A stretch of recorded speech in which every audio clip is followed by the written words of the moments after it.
اعوذ باللہ من الشیطان الرجیم بسم اللہ الرحمن الرحیم ان اللہ وملائکتہ یصلون علی النبی یا ایہا الذین آمنوا صلوا علیہ وسلموا تسلیما اللہم صلی علی سیدنا ونبینا وشفیعنا ومولانا محمد وعلی آل محمد وبارک وسلم۔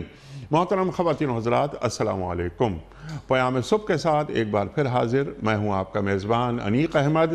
قرآن کریم کی چند آیات پر روزانہ بات ہوتی ہے، ہمارے معزز علماء تشریف لاتے ہیں اور گفتگو فرماتے ہیں، قرآن کریم سے ہمیں قریب کرتے ہیں، ہمیں سمجھاتے ہیں کہ اللہ تعالیٰ قرآن کریم میں کیا پیغام دے رہا ہے عالم انسانیت کو، اور ہم اہل ایمان ان سے کیا مخاطبت ہو رہی ہے۔ آج کی جو آیت ہے وہ بھی یا ایھا الذین آمنوا سے اس کا آغاز ہو رہا ہے۔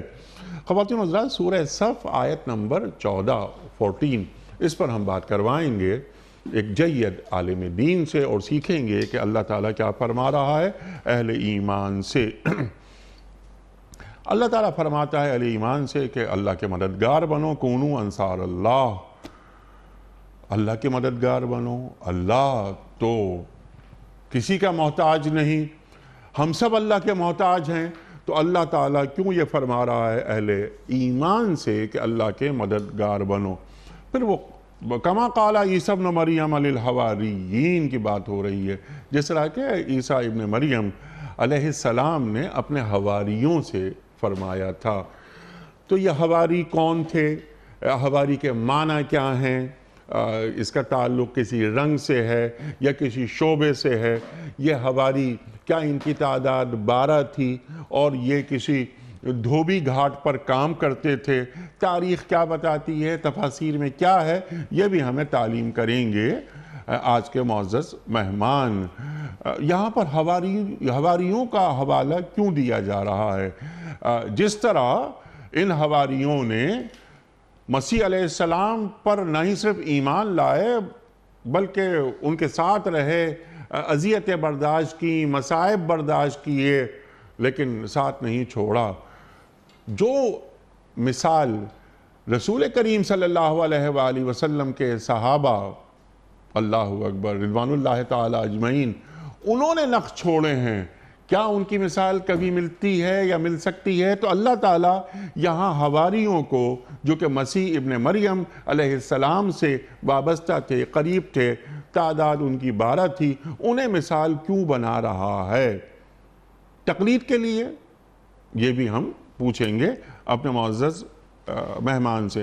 من انصاری اللہ، اللہ کے لیے، اللہ کی راہ میں میرا مددگار کون ہے؟ یہ عیسیٰ علیہ السلام یہ آواز لگا رہے ہیں، میرا مددگار کون ہے؟ من انصاری اللہ، جواب آ رہا ہے کہ نحن انصار اللہ، ہم اللہ کے مددگار ہیں۔ خواتین و حضرات، اللہ کا مددگار کیسے ہوا جاتا ہے؟ ان تنصر اللہ ینصرکم، اللہ کی نصرت کرو، مدد کرو، اللہ تمہاری مدد کرے گا۔ اللہ کی مدد کیا ہوتی ہے؟ اللہ کی مددگاری کیا ہوتی ہے؟ یہ بھی ہم جاننا چاہتے ہیں۔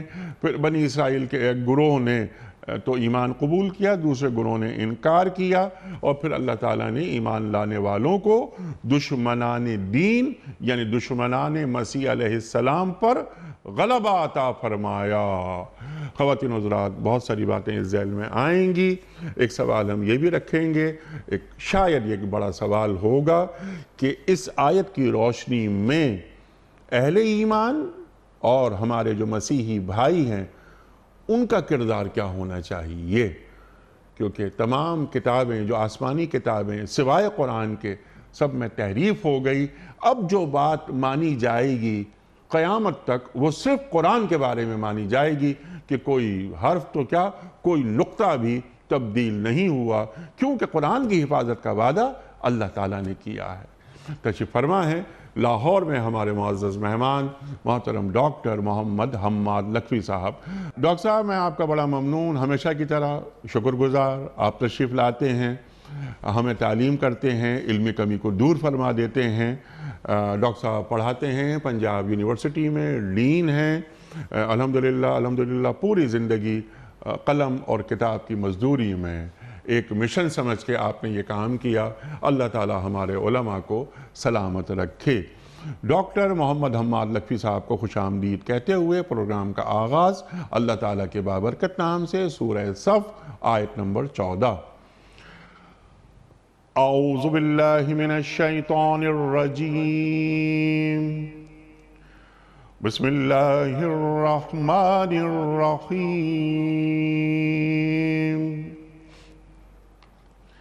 یا ایہا الذین آمنوا کونوا انصار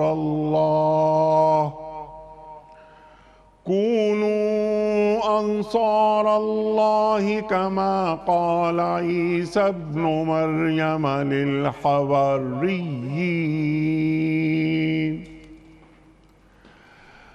كما قال عيسى ابن مريم للحواريين من أنصاري إلى الله قال الحواريون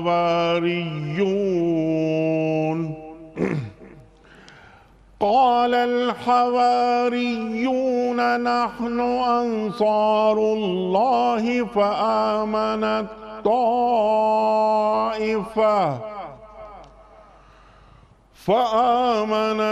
طائفة من بني إسرائيل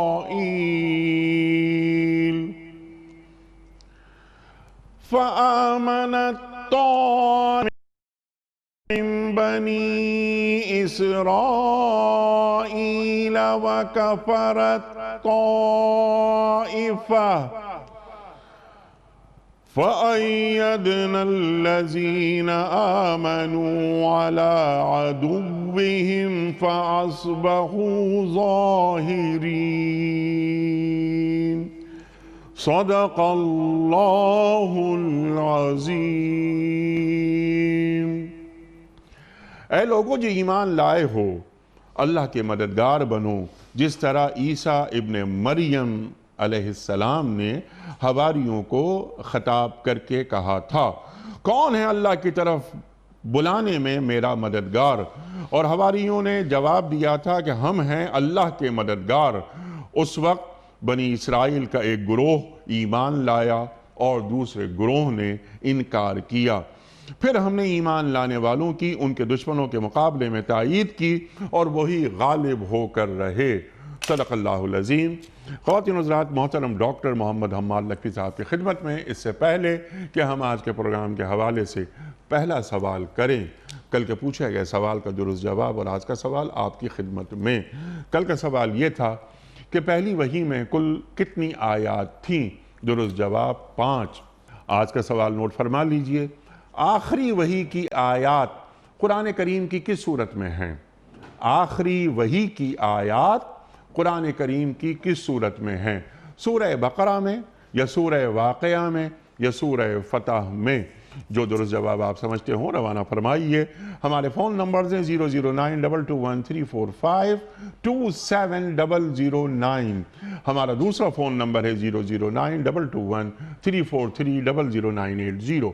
ہمارا ای میل ایڈریس ps@duniatv.tv. ہمارا SMS کا نمبر 3031 اور ہمارا واٹس ایپ کا نمبر ہے 009232825019 حضرت ڈاکٹر حماد لکھوی صاحب ارشاد فرمائیے سورہ صف آیت نمبر 14 اللہ تعالیٰ اہل ایمان سے کیا مخاطبت کر رہا ہے؟ ارشاد. بسم اللہ الرحمن الرحیم. یہ سورہ صف جو ہے اس کا مرکزی موضوع وہ دین اسلام کا غلبہ ہے، اور بنیادی طور پر اللہ کریم نے اس پوری صورت کے اندر مسلمانوں کو غلبے کی بشارت دی ہے. جی ہاں. اس غلبے کی بشارت میں ظاہر ہے کہ یہ بشارت غلبے کے حالات کے دوران ہو نہیں سکتی. بشارت اسی وقت ہوتی ہے جب ظاہری طور پر مسلمان کمزور تر حالات میں ہوں یا غلبے کے لیے کوئی ظاہری اور مادی طور پر کوئی امکانات نہ دیکھ رہے ہوں. تو اللہ تعالیٰ کی یہ جو اللہ تعالیٰ کی طرف سے خوشخبری ہے اور اللہ تعالیٰ کی طرف سے یہ جو بشارت ہے کہ تمہیں غلبہ حاصل ہونے والا ہے، یہ بشارت اللہ کریم قرآن حکیم میں جہاں کہیں بھی دیتا ہے، چاہے وہ غلبہ دین کی بشارت ہو، چاہے وہ غلبہ مسلمانوں کے غلبے کی بشارت ہو، چاہے وہ سیاسی اور سماجی غلبے کی بات ہو، یا وہ گناہوں کی معافی کی بشارت ہو، جیسا کہ سورہ زمر کے اندر اللہ تعالیٰ نے فرمایا کہ ان اللہ یغفر الذنوب جمیعا، اللہ تعالیٰ سارے کے سارے گناہ معاف کر دے گا، لہذا لا تقنطوا من رحمت اللہ، اللہ کی رحمت سے مایوس نہ ہو۔ اللہ تعالیٰ نے جتنے بھی یہ بشارتیں دی ہیں، میں اس طرف توجہ چاہ رہا ہوں کہ ان ساری بشارتوں کا اللہ تعالیٰ اس کے مقابلے میں ایک کردار کا تقاضا کرتا ہے، اور جب تک وہ کردار مسلمان پیش نہ کریں یا کوئی انفرادی طور پر یا اجتماعی طور پر جس کردار کا تقاضا کیا جا رہا ہوتا ہے، یہ ساری بشارتیں اصل میں اس کردار کے ساتھ مشروط ہوتی ہیں۔ تو یہاں جب سورہ صف میں غلبے کی بات ہوئی تو اس کے ساتھ بھی اللہ تعالیٰ نے کردار کو مشروط کیا ہے، اور یہ آیت جو آخری آیت ہے سورہ صف کی، یہ دراصل اسی کردار کی طرف نشاندہی کر رہی ہے جس کردار کا اللہ تعالیٰ اہل ایمان سے تقاضا فرما رہا ہے۔ لہٰذا دین تو غالب ہے، دین تو غالب ہونے کے لیے آیا ہے، دین کبھی مغلوب نہیں ہو سکتا اپنے دلائل کے اعتبار سے، اپنی عقلیت کے اعتبار سے، اپنی معنویت کے اعتبار سے، اپنی مقصدیت کے اعتبار سے، یا اپنی جو ظاہری اور دنیا کے جتنے بھی علوم کی برتری ہو سکتی ہے، ان تمام کے اعتبار سے اللہ تعالیٰ نے غور و فکر اور فطرت سلیمہ کے جتنے بھی معیارات رکھے ہیں، ان سب میں دین تو غالب ہے اور دین کا ہر پہلو غالب ہے۔ رہ گئی مسلمانوں کی بات، تو مسلمان اس وقت غالب ہوں گے کہ اللہ کے مددگار ہوں گے۔ یہ وہ تقاضا ہے جو اللہ تعالیٰ نے کہیں تو جب گناہوں کی معافی کی بات ہوئی، جیسے میں نے سورہ زمر کی بات کی، تو گناہوں کی معافی کی بات ہوئی تو اللہ تعالیٰ نے صاف فرما دیا کہ تمہیں پھر ایک کام ایسا کرنا پڑے گا کہ وَأَنِيبُوا إِلَىٰ رَبِّكُمْ وَأَسْلِمُوا لَهُ، کہ تم سب جھک پڑو اور اپنے رب کے سپرد کر دو اپنے آپ کو۔ یہاں گویا یا ایھا الذین آمنوا کونوا انصار اللہ، اس حکم کی حیثیت وہی ہے جو توبہ، گناہوں کی توبہ کے ساتھ وَأَنِيبُوا إِلَىٰ رَبِّكُمْ وَأَسْلِمُوا لَهُ کی ہے، کہ یہ تمہیں بھی ایک کام کرنا پڑے گا کہ تم ساری دنیا سے منہ موڑ کر ایک اللہ کے ہو جاؤ اور اس کے سامنے مطیع اور فرما بردار بنو گے، تو پھر اللہ تعالیٰ کی رحمت جو ہے تمہارے اوپر سایہ فگن ہو جائے گی۔ یہاں چونکہ غلبے کی بشارت کی بات ہے تو اللہ کے نور کے اتمام کی بات ہے، اللہ کے رسول صلی اللہ علیہ وسلم کی لائی ہوئی ہدایت کی کہ غلبے کی بات ہے، اس دین حق کے غلبے کی بات ہے، تو وہ غلبہ کیسے ہوگا؟ یا ایھا الذین آمنوا کونوا انصار اللہ، کہ تم سب کو اللہ کے دین کی مدد کے لیے اٹھنا پڑے گا۔ اگر تم اٹھو گے، اللہ کے مددگار بنو گے، اور اللہ کے مددگار ہونے کا مطلب یہ ہرگز نہیں ہے کہ اللہ کو کسی مدد کی ضرورت ہے، اللہ تعالیٰ تو خود مدد کرتا ہے، اللہ تعالیٰ تو کل شیء قدیر ہے، اللہ تعالیٰ قادر مطلق ہے، اللہ کو کسی مدد کی ضرورت نہیں۔ اصل میں ہمیں جو اپنے غلبے کے لیے اللہ کی مدد کی ضرورت ہے وہ مشروط کیا جا رہا ہے اللہ کے دین کی مدد کے ساتھ، اللہ کے دین کی نصرت کے ساتھ۔ لہٰذا جیسے فرمایا کہ ان تنصروا اللہ، اگر تم اللہ کی مدد کرو گے، ینصرکم ویثبت اقدامکم، تو وہ تمہاری مدد کرے گا اور تمہارے قدموں کو تمہیں ثابت قدمی عطا فرمائے گا اور تمہیں پختہ قدم کر دے گا۔ تو اصل بات یہ ہے کہ اس سے مراد اللہ کے دین کی نصرت ہے، اللہ کے دین کی مدد ہے، اور جیسے سورہ فتح کے اندر فرمایا کہ اللہ کے رسول صلی اللہ علیہ وآلہ وسلم کو تمہارے درمیان بھیج دیا گیا ہے اور یہ بشیر اور نذیر بن کر آئے ہیں، اس لیے کہ تاکہ تم مسلمانوں تعزروہ، وہاں پہ حکم ہے کہ تاکہ تم اس کی مدد کرو، اور وہ جو تعزروہ ہے یہ نصرت سے زیادہ ایک مختلف بات ہے، اور تعزیر اس مدد کو کہتے ہیں جس کے اندر یعنی جس کی مدد کی جا رہی ہے اس کا مشن بھی شامل ہوتا ہے، اور اس مشن کا احترام اور اس کی عزت اور قدر بھی شامل ہوتی ہے جب اس کے مشن کو آپ غالب سمجھتے ہوئے، اس کی فضیلت اور اس کے فضل و کمال کا اعتراف کرتے ہوئے، جب آپ اپنی اس کے ساتھ صلاحیتیں اس کے ساتھ لگانے کو اپنی ذاتی سعادت سمجھتے ہوئے جب مدد کرتے ہیں تو اس کو تعزیر کہا جاتا ہے۔ تو نبی اکرم صلی اللہ علیہ وسلم کی جس مدد کا فرمان سورہ اعراف کی آیت نمبر 157 کے اندر ہے یا سورہ فتح کے اندر ہے، اسی طرح کی یہ مدد ہے جو اللہ تعالیٰ اہل ایمان سے کہہ رہا ہے، اور یہ اصل میں تقاضا ہے ان سے ایک خاص قسم کے کردار کا۔ اگر یہ کردار تم پیش کرو گے تو اللہ تعالیٰ تمہیں غلبہ عطا فرمائے گا۔ سبحان اللہ، سبحان اللہ۔ تو اب اہل ایمان سے کہا جا رہا ہے کہ دیکھو ایسا کردار جیسا کہ مسیح ابن مریم نے اپنے حواریوں کے تعلق سے کہا کہ کون ہے اللہ کی راہ میں میرا مددگار، من انصاری اللہ، نانو انصار اللہ۔ یہ کیا ہے ڈاکٹر صاحب، ذرا اس کو کھولیے۔ وہ تو اپنے لیے من انصاری اللہ، میرا مددگار کون ہے؟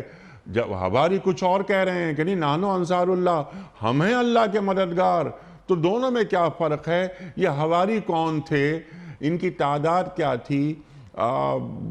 ان کا طرز عمل کیا رہا کہ اللہ تعالیٰ قرآن کریم میں ان کے کردار کو مثال بنا رہا ہے؟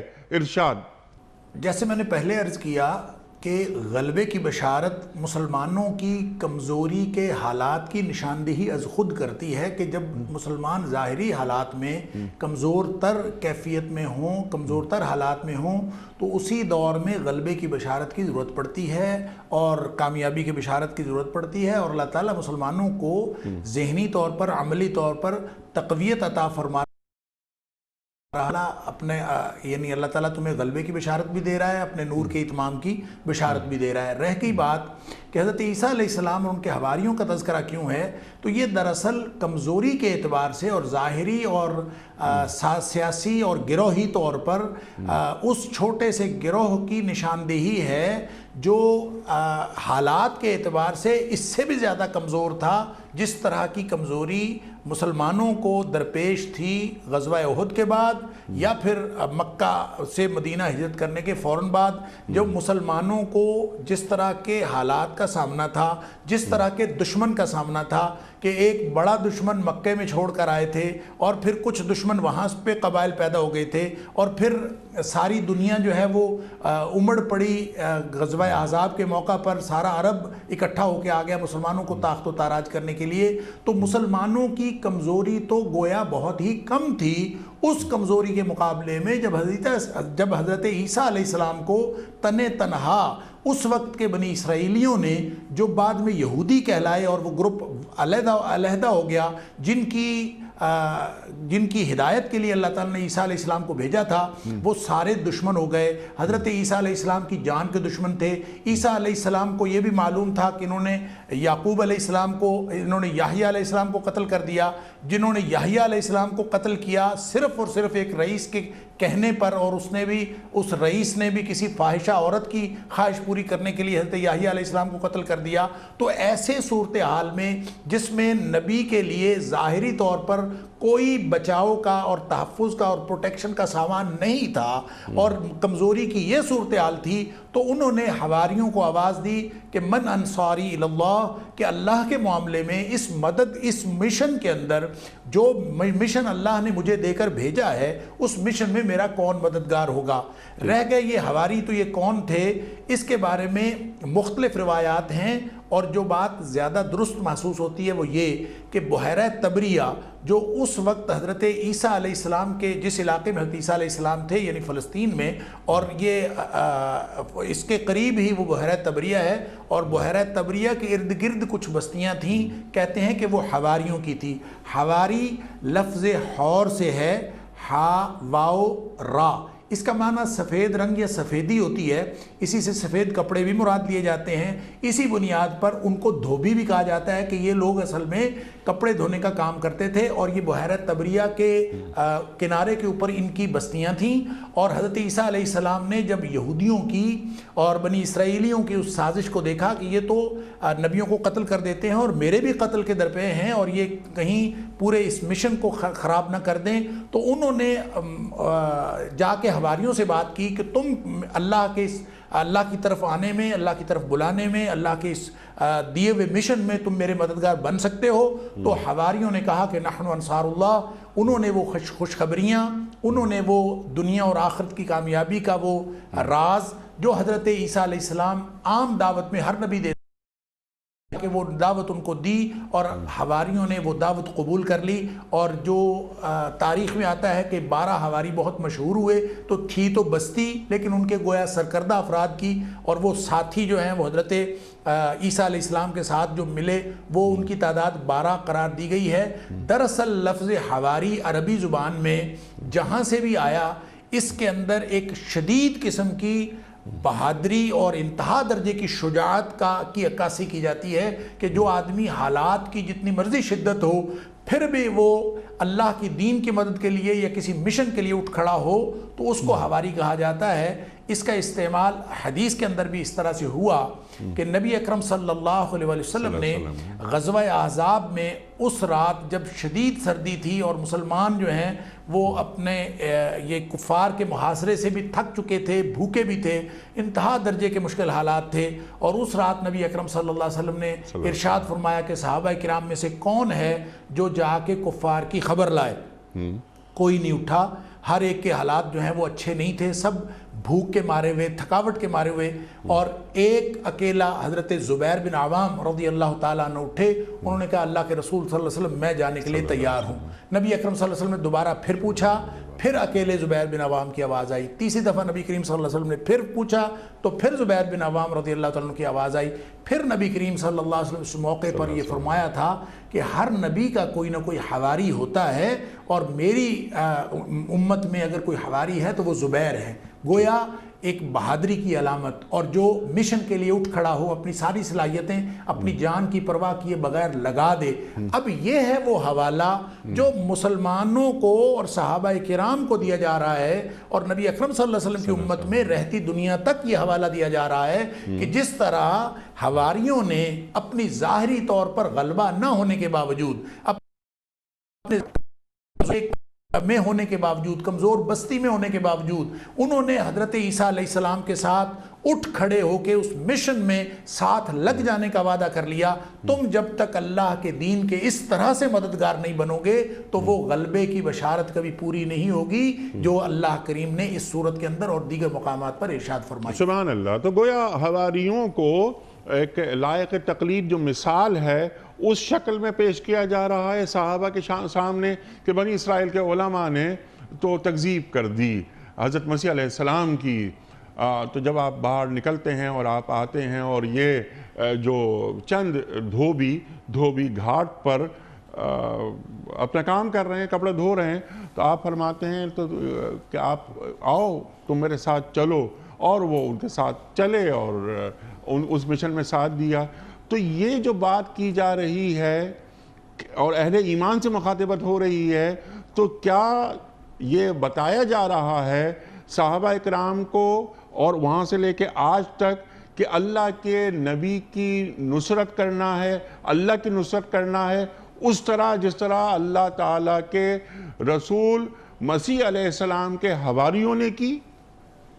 بالکل درست بات آپ نے فرمائی کہ جس طرح حالات و زمانہ کو دیکھے بغیر، گراؤنڈ ریئلٹیز کی گریوٹی کا خیال رکھے بغیر، انہوں نے صرف اور صرف اللہ کی رضا کے لیے حضرت عیسیٰ علیہ السلام کا ساتھ دیا، اگرچہ حالات ساتھ دینے والے نہیں تھے، گراؤنڈ ریئلٹیز فیوریبل نہیں تھیں، اس کے باوجود انہوں نے ساتھ دیا۔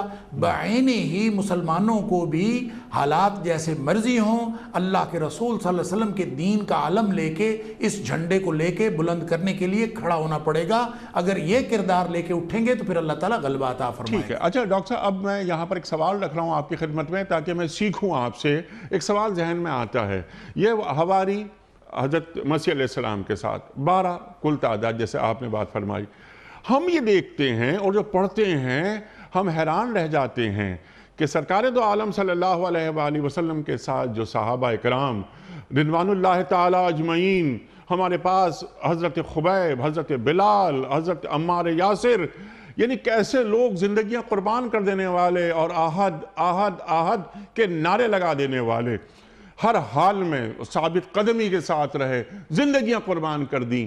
تو وہ صحابہ کا کردار، اولین مخاطب کون؟ صحابہ۔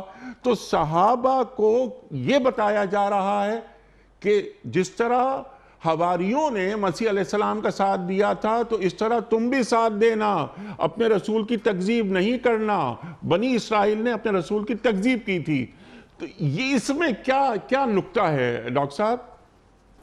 دیکھیں یہ مدنی آیت ہے، اور مدینہ منورہ کے اندر ہم جانتے ہیں کہ مدینہ منورہ کے اندر ایک ایسا گروہ بھی پیدا ہو گیا تھا جو ظاہری طور پر ایمان لانے کا دعویٰ کرتے تھے اور در حقیقت وہ مومن نہیں تھے۔ تو روئے سخن منافقین کی جانب ہے؟ نہیں، یہ صرف منافقین کی جانب نہیں ہے، یہ تمام اہل ایمان کی طرف ہے۔ اس میں صحابہ کرام، اس میں قیامت تک آنے والے تمام وہ لوگ جو اسلام کا دعویٰ اور ایمان کا دعویٰ کرتے ہیں، اصل میں قرآن نے جہاں کہیں آمنو یا ایھا الذین آمنو کہہ کے خطاب فرمایا ہے، اس میں ہر وہ شخص شامل ہے جو ایمان کا دعویٰ کرتا ہے۔ ایمان کا دعویٰ کرنے کے ساتھ اب عملی طور پر وہ مومن ہے کہ نہیں، یا کمزور ایمان والا ہے کہ مضبوط ایمان والا ہے، وہ تمام کے تمام لوگ جو ایمان کا دعویٰ کرتے ہیں حقیقتاً ان کے اندر ایمان بھرپور طور پر موجود ہے، وہ بھی اس سے مراد ہیں۔ جن کے اندر ایمان بالکل نہیں ہے اور صرف دعویٰ کرتے ہیں، وہ بھی اس سے مراد ہیں۔ تمام دعوے دار، ایمان کے دعوے دار اس میں شامل ہیں، اور اپنی اپنی وہ کیفیت کے مطابق اور ایمانی کیفیت کے مطابق اس سے مخاطبین ہیں۔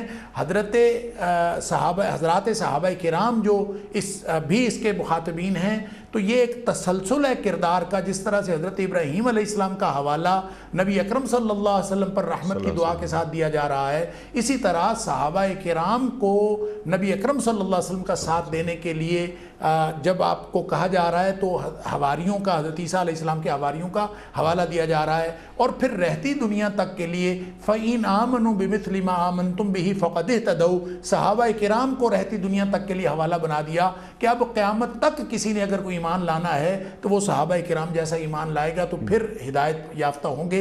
گویا صحابہ کرام کے لیے اور اس وقت کے لیے حضرت عیسیٰ علیہ السلام کے حواریوں کو بطور اسوہ اور بطور مثال پیش کرنا عین قرین قیاس ہے، اور یہ سیکوینس کے عین مطابق ہے کہ ماضی میں وہ معیار تھے، اب صحابہ کرام معیار ہوں گے، اور بقیہ ساری رہتی دنیا تک جو معیار ہوگا وہ صحابہ کرام کا ایمان معیار ہوگا، پھر وہ معیار نہیں ہوگا۔ البتہ وہ مثال نبی اکرم صلی اللہ علیہ وسلم کی نصرت کے لیے، نبی کریم صلی اللہ علیہ وسلم کے دین کو اوپر اٹھانے کے لیے اور اس کے ساتھ اپنی ساری صلاحیتیں لگانے کے لیے، اس میں بطور مثال حواریوں کا یہ حوالہ بھی ہمیشہ رہے گا کہ جس طرح انہوں نے کی اسی طرح صحابہ کرام نے کی، اور اسی طرح تم کرو۔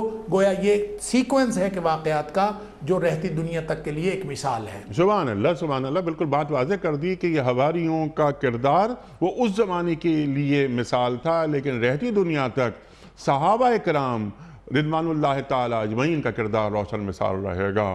السابق النجوم، اللہ کے رسول فرما رہے ہیں صلی اللہ علیہ وآلہ وسلم، میرے اصحاب ستارے ہیں۔ اور ڈاکٹر صاحب وہ حضرت سعد بن عبادہ رضی اللہ تعالیٰ عنہ کیا فرماتے ہیں جب غزوہ بدر کی بات ہوتی ہے کہ ہم موسیٰ کے ساتھیوں کی طرح نہیں ہیں کہ جنہوں نے کہہ دیا تھا کہ فَذَبْ أَنْتَ وَرَبُّكَ فَقَاتِلَا، کہ تم اور تمہارا رب جاؤ، وہ جا کے لڑ لو، ہم تو یہاں بیٹھے رہیں گے۔ اللہ اکبر، اگر آپ ہمیں حکم دیں کہ ہم سمندر میں کود جائیں تو ہم سمندر میں کود سکتے ہیں، کود جائیں گے، آپ کے حکم کی نافرمانی نہیں کریں گے۔ کیسے صحابہ سرکار دو عالم صلی اللہ علیہ وسلم کے پاس تھے۔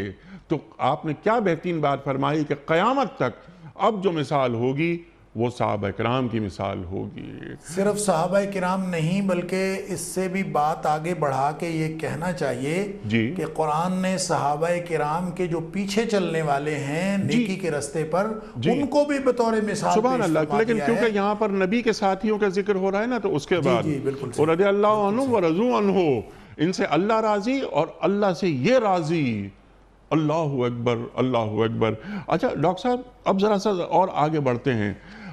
حواریوں نے کہا کہ ہاں بالکل ٹھیک ہے، ہم آپ کے ساتھ ہیں بالکل، لیکن بنی اسرائیل میں کیا ہوا کہ ایک گروہ ایمان لایا، ایک گروہ نہیں ایمان لایا۔ یہ کیا معاملہ تھا؟ وہ لوگ ایمان کیوں لائے اور وہ جو لوگ ایمان نہیں لائے وہ کیوں ایمان نہیں لائے؟ ارشاد۔ دیکھیں، ایمان لانا یا نہ لانا اس کے بارے میں کوئی توجیحات تو ریلیٹیو چیز ہے، اضافی طور پر بہت ساری توجیحات ہو سکتی ہیں، لیکن جو یہاں بات واضح کی جا رہی ہے وہ یہ کہ جب کبھی دین کی دعوت کے لیے کوئی بھی نبی اٹھے گا، کوئی نبی کے ساتھی اٹھیں گے، اور دین کی نصرت کے لیے جب بھی کام کیا جائے گا، غلبہ دین کے لیے جب بھی انفرادی اور اجتماعی سطح پر کاوشیں کی جائیں گی، اس موقع پر دو گروہوں کا پیدا ہونا وہ لازمی بات ہے، اس کے دونوں گروہوں کا آپس میں تصادم ہونا بھی لازمی بات ہے۔ ایک گروہ کافروں کا پیدا ہوگا، ایک گروہ اہل ایمان کا پیدا ہوگا۔ گویا جو اس پوری صورت کا مرکزی موضوع ہے کہ ان اللہ یحب الذین یقاتلون فی سبیلہ صفا کانہم بنیان مرصوص، کہ اللہ ان کو پسند کرتا ہے جو اللہ کے رستے میں سیسا پلائی ہوئی دیوار بن کر لڑتے ہیں۔ تو یہ ٹکراؤ کی صورت آتی ہی اس وقت ہے جب امت کو عروج عطا کرنا اللہ کی مشیت ہوتی ہے، اور یہ صورت جب تک نہ آئے والعصر ان الانسان لفی خسر الا الذین آمنوا وعملوا الصالحات وتواصوا بالحق وتواصوا بالصبر، یہ جو آخری مرحلہ ہے، چوتھا مرحلہ وتواصوا بالصبر والا، یہ ٹکراؤ اور تصادم کی کیفیات جب پیدا ہوتی ہیں تو اس وقت اجتماعی طور پر ڈٹ جانے کا مرحلہ ہوتا ہے۔ انفرادی طور پر ڈٹنے کے مراحل بہت سارے آتے ہیں، لیکن اجتماعی طور پر ڈٹنے کا مرحلہ وہ آتا ہے، جہاد فی سبیل اللہ اور قتال فی سبیل اللہ کا مرحلہ اس وقت آتا ہے جب بھی آپ اللہ کے دین کا غلبہ اور اللہ کے دین کو غالب کرنے کے لیے، دین کی نصرت کے لیے اٹھتے ہیں، تو پھر یہ صورتحال پیدا ہوتی ہے۔ اسی کا حوالہ دیا ہے۔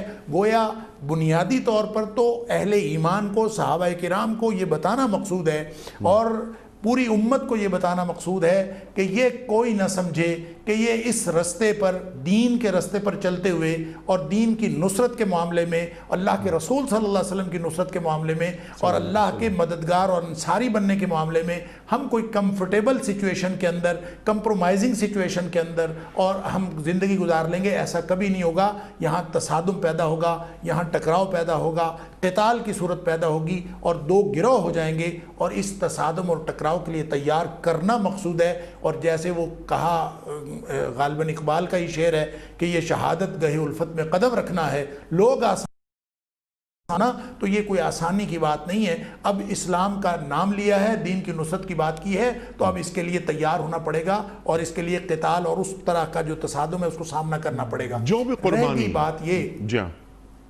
رہ گئی بات یہ کہ فَآمَنَتْ طَائِفَةٌ مِّن بَنِي اسرائیل وَكَفَرَتْ طَائِفَةٌ، کہ ایک گروہ نے ایمان کا اظہار کیا اور ایک گروہ نے ایمان کا اظہار نہیں کیا۔ تو جن لوگوں نے ایمان کا اظہار کیا بالآخر کامیابی ان کو ملی، چاہے وہ تھوڑے تھے، چاہے وہ بظاہر کمزور تھے۔ اور یہ ایک تاریخ کا حوالہ ہے، ایک گویا تاریخ میں جو امر واقعہ ہوا اس کا حوالہ دے کر مسلمانوں کو وہی جو میں نے پہلے بات عرض کی کہ تشجیع دی جا رہی ہے، ان کو قوت دلائی جا رہی ہے، ان کو خوشخبری دی جا رہی ہے کہ کمزور کی جب اللہ مدد کرتا ہے تو وہ کامیاب ہو جاتے ہیں اگر وہ حق پر ہیں۔ تو یہ کتب اللہ لأغلبن انا ورسلی، جیسے اللہ تعالیٰ نے دیگر ایک اور مقام پر سورہ مجادلہ میں فرمایا کہ اللہ نے لکھ رکھا ہے کہ میں اور میرا رسول کامیاب ہو کر رہیں گے۔ یہ اسی طرح کی ایک خوشخبری ہے حضرت عیسیٰ علیہ السلام کے اور بنی اسرائیل کے اس کامیاب گروہ کے حوالے کے ساتھ۔ سبحان اللہ، سبحان اللہ۔ اچھا ڈاکٹر صاحب، اب یہ کیونکہ بالکل بات آپ نے اگلا حصہ بھی اس آیت کا بالکل واضح کر دیا، دونوں گروہ، ایک ماننے والا ایک انکار کرنے والا، غالب کر دیا، لأغلبن انا ورسلی بھی آپ نے بات فرما دی۔ سبحان اللہ، اللہ نے لکھ دی ہے یہ بات، اور اللہ سے زیادہ پکی بات، سچی بات کسی اور کی نہیں ہو سکتی کہ غالب ہو کے رہیں گے میں اور میرے رسول۔ اب سوال آپ کی خدمت میں یہ ہے ڈاکٹر صاحب کہ مسیح علیہ السلام کو یا مسیحی بھائی مانتے ہیں اور مسلمان، ہم مسیح علیہ السلام پر ایمان نہ رکھیں تو ہمارا ایمان مکمل نہیں ہوتا۔ اللہ اکبر۔ اس آیت کی روشنی میں مسیحی بھائیوں پر اور ہم پر کیا ذمہ داری عائد ہوتی ہے؟ یہ تو مخالفت تو یہ اہل ایمان سے ہو رہی ہے، ہم سے ہو رہی ہے، لیکن ایک ذمہ داری کیا مسیحیوں پہ نہیں ہے کہ وہ قرآن کریم کو پڑھیں، اس آیت تک پہنچیں، اس آیت میں جو کردار ہے حواریوں کا اس کردار کو اپنائیں اور اس رسول کی نصرت کریں کہ جس کی نصرت کا وعدہ تمام انبیاء نے کیا، اور جس کو اسی صورت میں سورہ صف میں بشارت دے رہے ہیں ان کے رسول جو ہمارے بھی ہیں مسیح علیہ السلام۔ تو وہ تبدیل مذہب نہیں کریں گے، وہ تکمیل مذہب کریں گے۔ ارشاد۔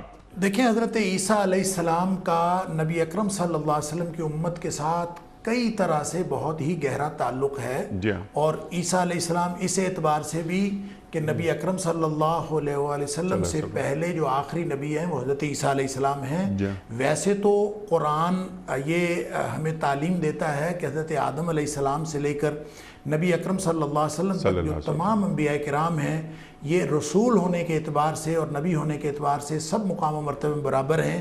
یہ الگ بات ہے کہ اللہ نے فضیلت میں تلک الرسل فضلنا بعضهم علی بعض، اللہ تعالیٰ نے بعض رسولوں کو بعض پر فضیلت دی ہے، لیکن اللہ کے نبی اور رسول ہونے کے اعتبار سے، سچے پیغمبر ہونے کے اعتبار سے سب برابر ہیں۔ لا نفرق بین احد من رسلہ، ہم رسولوں کے درمیان اس اعتبار سے کوئی فرق نہیں کرتے۔ لیکن حضرت عیسیٰ علیہ السلام کو نبی اکرم صلی اللہ علیہ وسلم کے ساتھ خصوصی تعلق اس اعتبار سے بھی ہے کہ باقی وہ جو نبی ہیں وہ تو نبی اکرم صلی اللہ علیہ وسلم سے زمانی اعتبار سے پہلے آئے اور چلے گئے، ان سے بھی اللہ نے وعدہ لیا تھا کہ میرے نبی جب آئیں گے نبی اکرم صلی اللہ علیہ وسلم تو تم سب نے ان کی مدد کرنی ہے اور ان کے دین پر، ان پر ایمان بھی رکھنا ہے۔ لیکن جو حضرت عیسیٰ علیہ السلام ہیں ان کے ساتھ خصوصی تعلق یہ ہے کہ یہ اللہ تعالیٰ نے ان کو آسمان پر اٹھا لیا اور زندہ اٹھا لیا، اللہ کے پاس ہیں، اور وہ واپس تشریف لائیں گے، اور اس پر صحیح احادیث موجود ہیں کہ نبی اکرم صلی اللہ علیہ وسلم کی امت کا صحیح معنوں میں جو غلبہ ہوگا وہ غلبہ اس وقت ہوگا جب حضرت عیسیٰ علیہ السلام تشریف لائیں گے۔ حضرت عیسیٰ علیہ السلام صلیب کو توڑ دیں گے، خنزیر کو قتل کریں گے، یہودیوں کے خلاف جو سب سے زیادہ جو آخری مارکہ ہے وہ حضرت عیسیٰ علیہ السلام کی موجودگی میں لڑا جائے گا۔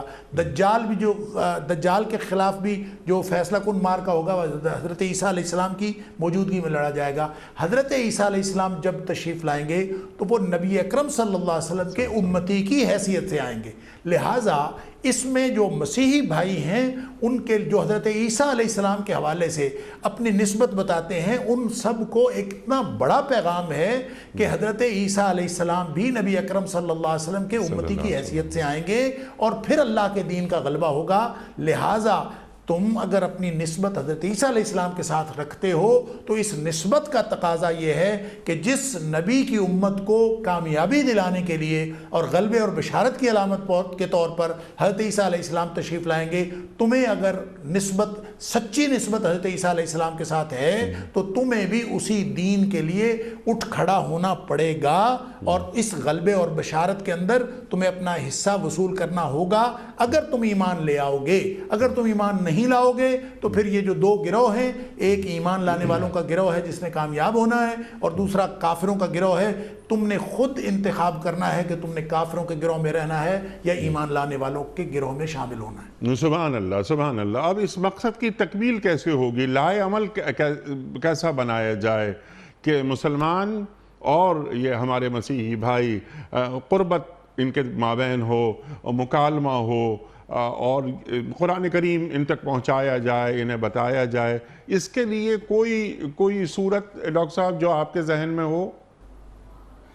دیکھیں میرے خیال میں اللہ تعالیٰ نے سورہ مائدہ کے اندر بھی ایک جو مسیحی برادری کے ساتھ جو مسلمانوں کی خصوصی جو قربت ہے اس کا ذکر فرمایا ہے کہ یہودی مسلمانوں کے دشمنی میں زیادہ شدید تر قوم جو ہے وہ یہودی، اور جو عیسائی ہیں یہ اقربہم مودہ، یہ تو مسلمانوں کے قریب تر ہیں۔ اس لیے وہاں پہ جو خصوصیات بیان فرمائیں وہ یہ کہ ان کے اندر قسیسین ہیں اور ان کے اندر رہبان ہیں، درویش لوگ ہیں، اللہ والے لوگ ہیں، علماء ہیں، سمجھنے والے، سوچ سمجھ رکھنے والے، غور و فکر کرنے والے۔ اور پھر فرمایا کہ وَإِذَا سَمِعُوا، اور جب یہ سنتے ہیں، جو قرآن کو سنتے ہیں تو آپ ان کی آنکھوں کو دیکھتے ہیں کہ تفیض من الدمع، کہ ان سے آنسو بہہ پڑتے ہیں۔ اور اگرچہ یہ خصوصیت کے ساتھ اس اسحمہ بادشاہ کی طرف اشارہ ہے جو نجاشی تھا حبشہ کا، کہ اس نے سے رونے لگا، لیکن دراصل یہ پوری زندگی میں اور بقیہ زندگی میں پوری امت کے اندر جب کبھی کوئی حضرت عیسیٰ علیہ السلام کے ماننے والا ہوگا، اگر وہ قرآن سن کے اس رویے کا اظہار کرے گا تو اللہ تعالیٰ نے اس کے بارے میں اسی خوشخبری کا اظہار کیا ہے جو سورۃ المائدہ میں کسی خاص گروہ کے لیے ہے۔ گویا وہ کردار کہ جو سوچ سمجھ کے تقاضوں کو فطرت سلیمہ کے تقاضوں کو سامنے رکھتے ہوئے اللہ کے قرآن میں غور و فکر کرنا اور غور و فکر کر کے اس میں انوالو ہو کے اس کو سمجھنے کی کوشش کرنا، یہی وہ راستہ ہے جو مسیحیوں کو بھی ہدایت کی طرف لے جا سکتا ہے اور مسلمانوں کو بھی ہدایت کی طرف لے جا سکتا ہے۔ اور کوئی بھی شخص قیامت تک اگر وہ ہدایت کی طرف جانا چاہتا ہے تو اس کو اللہ کے قرآن سے جڑنا ہوگا اور غور و فکر اور تدبر کے فطری تقاضوں کو بروئے کار لا کر قرآن کو سمجھنے کی کوشش کرنی ہوگی۔ تو اس کے اندر وہ طاقت ہے کہ ان ھذا القرآن یہدی للتی ہی اقوم، قرآن اس طرف لے جائے گا، ہدایت عطا فرما دے گا جو سیدھا رستہ ہے۔ تو سیدھے رستے کی تمنا کے ساتھ، سیدھے رستے کی دعا کے ساتھ مسیحیوں کو بھی قرآن پڑھنا چاہیے۔ جب ہم مسلمان تورات کو بھی اور انجیل کو بھی منزل من اللہ مانتے ہیں تو دنیا میں جو وحدت ادیان کا فلسفہ کشید کرنے والے ہیں ان کو اتنی رواداری کا تو مظاہرہ کرنا چاہیے کہ وہ کم از کم قرآن کو منزل من اللہ سمجھ کے اس کو پڑھنے کی کوشش کریں اور اللہ کی وحی کا جو آخری ورژن ہے، فائنل ورژن ہے، اس کو سمجھ کر اس پڑھنے کی کوشش کریں تو انشاءاللہ اللہ تعالیٰ ان کو ہدایت نصیب فرما دے گا۔ سبحان اللہ، سبحان اللہ، وہ پڑھنے کی کوشش کریں۔ لیکن کیا ہماری جانب سے کچھ عملی کوششیں ہو رہی ہیں پورے عالم اسلام میں؟ اس کے بارے میں تو انیک صاحب کہیں ہو رہی ہیں اور کہیں نہیں ہو رہی۔ بہت ساری ایسی جگہیں ہیں جہاں پہ میں سمجھتا ہوں بہت ساری تنظیمیں بھی، بہت سارے افراد بھی اپنی ذاتی سطح پر بہت بڑا کام کر رہے ہیں اور ایسی ایسی جگہوں تک پہنچ کر اللہ کے قرآن کی تعلیم وہاں تک پہنچا رہے ہیں اور غیر مسلموں تک پہنچا رہے ہیں کہ آدمی اس پہ رشک کر اٹھتا ہے اور رشک کرنے کے قابل ہیں۔ لیکن بہت سارے ایسے مقامات ہیں اور ایسی جگہیں ہیں جہاں مسلمان خود قرآن کے ساتھ اس طرح سے نہیں جڑ رہے جس طرح سے جڑنے کا حق ہے، وہ دوسروں تک قرآن کیسے پہنچائیں گے؟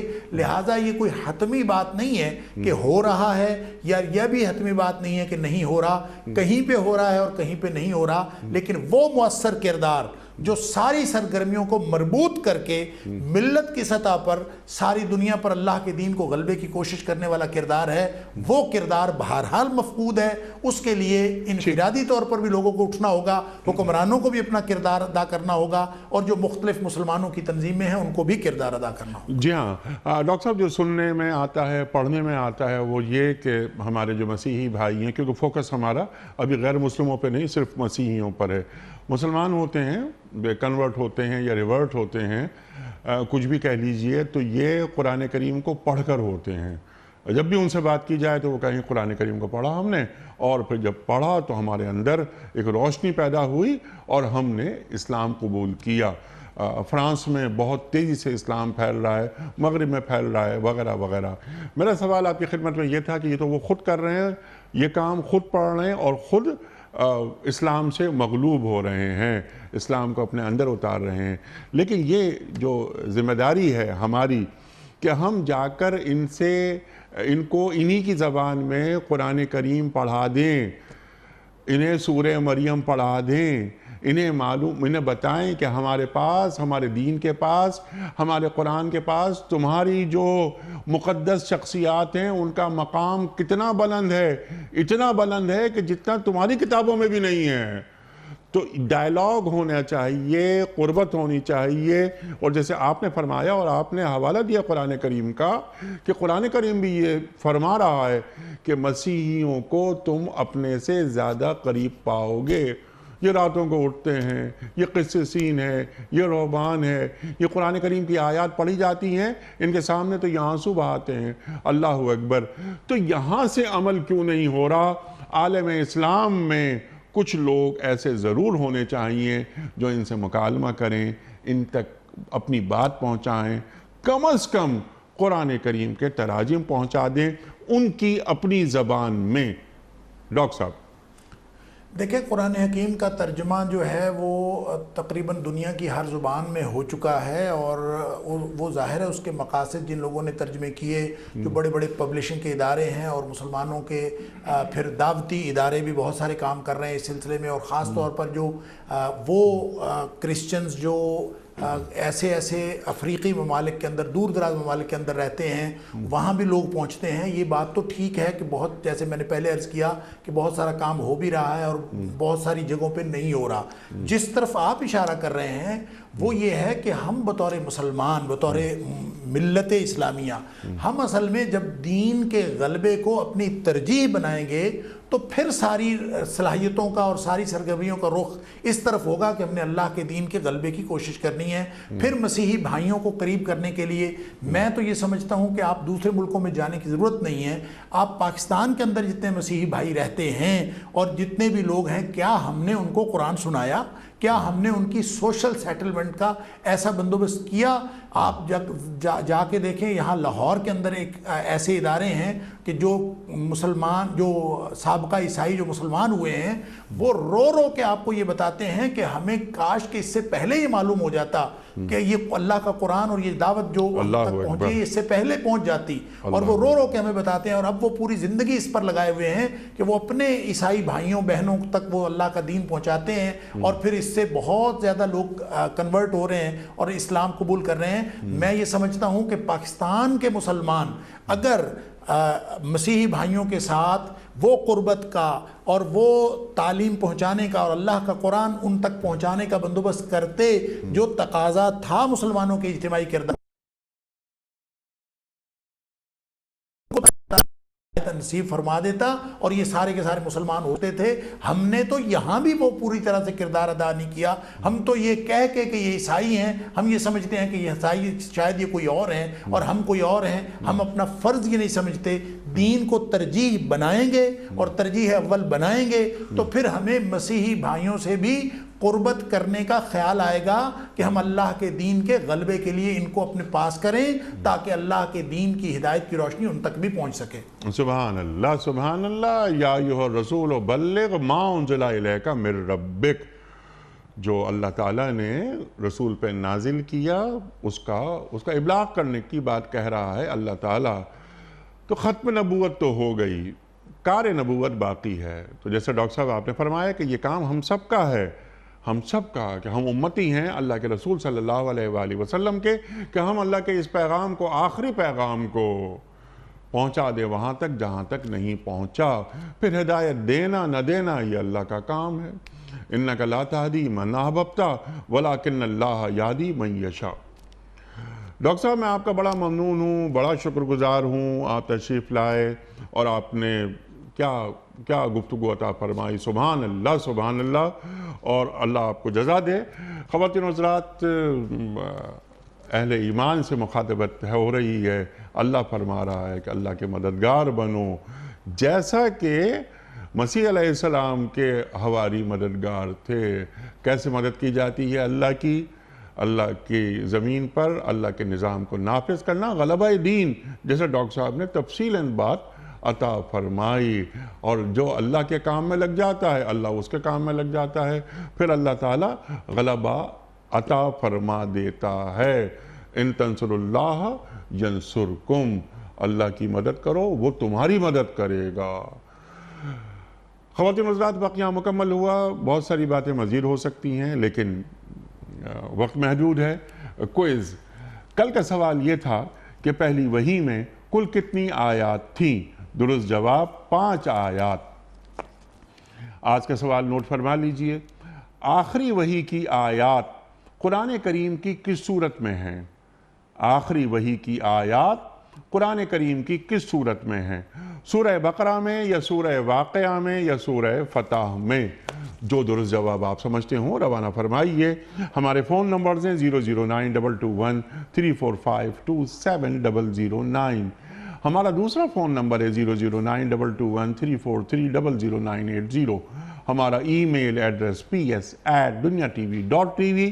ہمارا SMS کا نمبر 3031 اور ہمارا واٹس ایپ کا نمبر ہے 009232182509194. وقت قرآن اندازی کا.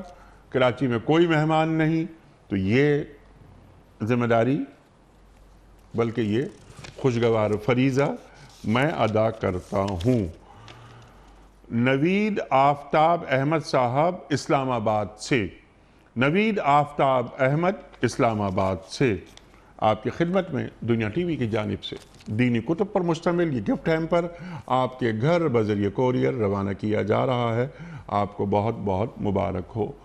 اختتام ہوتا ہے پیام صبح کا روزانہ قول پر، اور وہ قول ہوتا ہے صاحب نہج البلاغہ امیر المومنین حضرت علی مرتضیٰ کرم اللہ وجہہ کا آپ فرماتے ہیں کہ جو احسان کر کے جتاتا ہے وہ اپنے احسان کو برباد کر دیتا ہے، جو احسان کر کے جتاتا ہے وہ اپنے احسان کو برباد کر دیتا ہے۔